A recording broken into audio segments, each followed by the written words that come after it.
इस बिहार के लिए क्या ही कहा जाए, जिस बिहार में अगर कोई लड़की आकर ये कहती है कि हमें सेक्स करने के लिए मजबूर किया जा रहा है, तो अगले ही दिन उसके बारे में ये लिख दिया जाता है कि उसका कैरेक्टर ही खराब है। एक पल को ये मान भी लिया जाए कि उस लड़की का कैरेक्टर खराब है, लेकिन क्या ये बात साबित होती है कि वंदना गुप्ता सही है?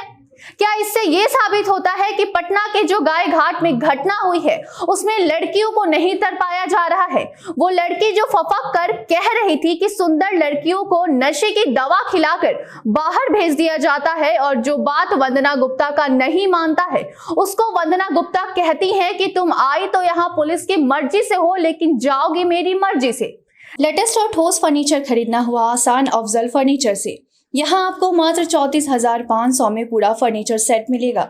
स्टोर स्थित है मुजफ्फरपुर के नरसंदा चौक पर। ऑर्डर करने के लिए अभी संपर्क करें 9931485437 पर। नितेश जी, अगर आपको मुजफ्फरपुर का बालिका गृह कांड याद नहीं है तो अपनी कान और आंखें दोनों को खोलकर मेरी बातों को सुनिएगा और समझने का प्रयास कीजिएगा कि इस बिहार को कैसे सुनियोजित तरीके से बर्बाद किया गया है। आप जब मंच पर चढ़कर ये कहते हैं कि आपने लड़कियों को साइकिल देकर उन्हें पंख दे दिया है, तो मुझे अब ये बात आपकी झूठ लगने लगी है, क्योंकि आपके ही राज्य में एक लड़की ने शिकायत की है और उसके बाद उसके कैरेक्टर पर सवाल उठाकर आपके द्वारा उसके मुंह को बंद करने का प्रयास किया गया है। और अगर आप प्रयास नहीं करते तो कम से कम जांच तो जरूर होती। अब नमस्कार, आप देख रहे हैं जनता जंक्शन और मैं आपके साथ वंदना पांडे, कैमरा पर्सन ओम प्रकाश के साथ। बिहार के बहुचर्चित मुजफ्फरपुर बालिका गृह कांड का पार्ट 2 अब पटना की गाय घाट से निकलकर सामने आया है, जो कि काफी चौंकाने वाला है। जहां आलमगंज थाना क्षेत्र के गाय घाट स्थित महिला रिमांड होम में अधीक्षिका वंदना गुप्ता पर सनसनीखेज आरोप लगाया गया है। वो लड़की भी उस महिला रिमांड होम में रह चुकी है और हर एक वो जुल्म को सह चुकी है जो वहां वंदना गुप्ता के द्वारा लड़कियों पे किए जाते हैं। उसका पता आप ऐसे ही लगा सकते हैं कि सीधे वो लड़की रिमांड होम से निकलती है और महिला थाने पहुंच जाती है, जहां उसने कई ऐसे राज खोले जो कि काफी चौंकाने वाले हैं। वो लड़की की जगह आप खुद को अगर रख कर देखें तो सोच सकते हैं कि कितनी हिम्मत उसने जुटाई होगी और कितने साहस के साथ बाहर निकलकर अपनी आवाज उठाई होगी। लेकिन फायदा क्या हुआ? उसके ऊपर ही उंगली उठ गई। जी हाँ, उसके कैरेक्टर को ही गलत साबित कर दिया गया।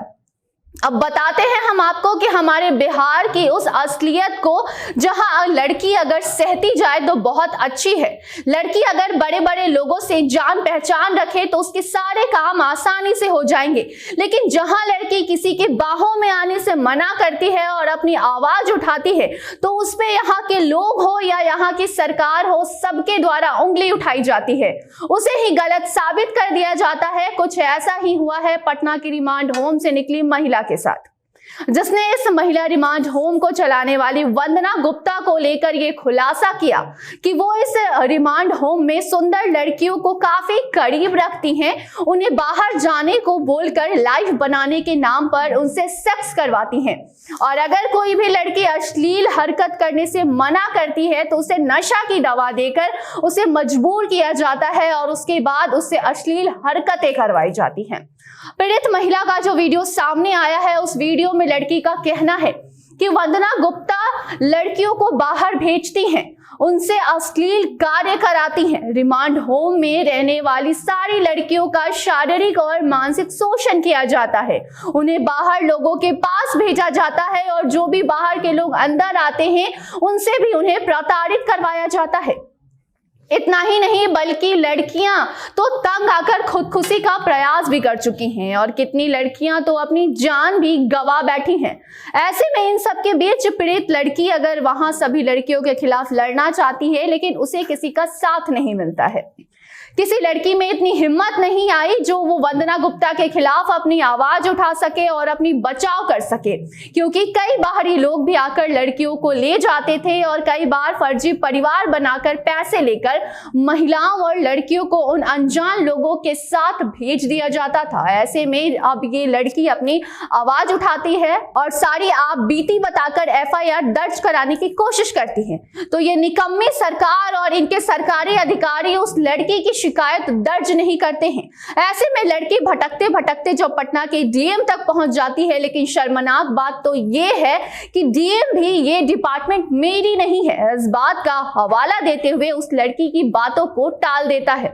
और उसके बाद अब समाज कल्याण विभाग के द्वारा लड़की पे ये आरोप लगाते हुए उसे झगड़ालू और उद्दंड बताते हुए उसके कैरेक्टर पे सवाल उठाए गए हैं और उसके मानसिक स्वास्थ्य पे भी सवाल किए गए हैं। ऐसे में नीतीश जी, आपसे हम ये पूछना चाहते हैं कि ऐसा कौन सा जांच आपके ये सरकारी अधिकारियों ने कर लिया जो इतने कम समय में, जो उस हिम्मत जुटाकर बाहर आकर इतना बड़ा खुलासा करने वाली लड़की को ही गलत साबित कर दिया गया। ऐसे में अगर आपको याद नहीं है तो हम आपको याद दिला दें और बताना चाहेंगे कि पटना से पहले मुजफ्फरपुर शेल्टर होम कांड ने भी सभी को ऐसे ही झकझोर कर रख दिया था जिसे आज तक कोई नहीं भूल पाया। तो आप कैसे भूल चुके हैं? जहां शेल्टर होम में नाबालिग लड़कियों का यौन शोषण किया जाता था, जिसका मास्टरमाइंड ब्रजेश आज भी जेल में बंद है, तो उस मामले को जरा याद कर लेते आप और इतनी जल्दी ऐसे उस लड़की के ऊपर उंगली तो नहीं उठाते। एक तरफ लड़की के आसमान छूने की बात आप करते हैं तो वहीं दूसरी ओर लड़कियों को यूं नीचा गिराते हैं। ऐसे में कैसे बढ़ेगा आपका बिहार? कैसे यहाँ प्रताड़ित होती हुई लड़की आवाज उठाएगी और फिर ऐसे ही मरने देना चाहते हो आप? अगर आप हमारी ये बात सुन रहे हैं और आपने आंखों को बंद करके आप बैठ चुके हैं तो जरा अपनी आंखों को खोलिए और दिमाग को भी दौड़ाते हुए उस मुजफ्फरपुर बालिका गृह कांड को याद कराइए और तब पटना के इस महिला रिमांड कांड को देखिए और जांच पड़ताल कीजिए। तो इसी के साथ फिलहाल हमें दीजिए इजाजत और देखते रहे जनता जंक्शन। धन्यवाद।